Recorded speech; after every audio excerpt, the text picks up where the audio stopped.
നമുക്ക് ടാബിലൊക്കെ ചെയ്യുന്നില്ല കുറച്ചുകൂടി നല്ല രീതിയിൽ ചെയ്യാൻ പറ്റും. ബൈക്കിന് ഈ ആപ്പ് മറ്റേ നോക്കി നോക്കാം കേട്ടോ, മാക്സിമം നമുക്ക് നോക്കി നോക്കാം. അല്ലെങ്കിൽ കയറ്റി വെച്ചിട്ടുണ്ട് കേട്ടോ. നമുക്കതിൽ കംപ്ലൈൻ്റ് ഒന്നുമില്ല, അതാണ് ഇങ്ങനെ കാണിക്കുന്നത് കേട്ടോ. നമുക്ക് കംപ്ലൈൻറ്റ് എന്തെങ്കിലും ഉണ്ടെങ്കിൽ അത് ECU നിന്ന് ക്ലിയർ ചെയ്യാന്ന് വെച്ചാൽ ക്ലിയർ ഫോൾട്ട് കോഡ് എന്ന് പറഞ്ഞാൽ ECU ഓപ്ഷൻ ഉണ്ട്.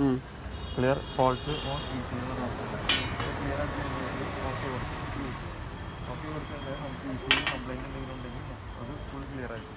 ഇതെങ്ങനെ നോക്കണ്ടെന്നുണ്ടെങ്കിൽ ഫസ്റ്റ് മൊത്തം സ്കാൻ ചെയ്യും. ഇതേപോലെ നമ്മൾ ഫസ്റ്റ് സ്കാൻ ചെയ്തിട്ട് അതിൽ കുറേ കംപ്ലൈൻറ്റ് ഉണ്ടോ ചിലപ്പോൾ. കാരണം നമുക്ക് ഇതിൻ്റെ മുന്നിൽ എന്തെങ്കിലും അടിക്കുക, കാരണം നമുക്കിപ്പോൾ വല്ല ടെമ്പറേച്ചർ മറ്റേ റേഡിയേറ്ററുകൾ ഉണ്ടെങ്കിൽ നമ്മൾ ഓയിൽ ചിലപ്പോൾ സെൻസറായിട്ട് ക്ലീൻ ചെയ്യുമ്പോൾ ചിലപ്പോൾ ഫോൾട്ട് കൂടി കാണിക്കും. അപ്പോൾ നമുക്ക് അങ്ങനെ എന്തെങ്കിലും വരുമ്പോൾ നമ്മൾ ഫസ്റ്റ് ജസ്റ്റ് ഫുൾ സ്കാൻ ചെയ്യും.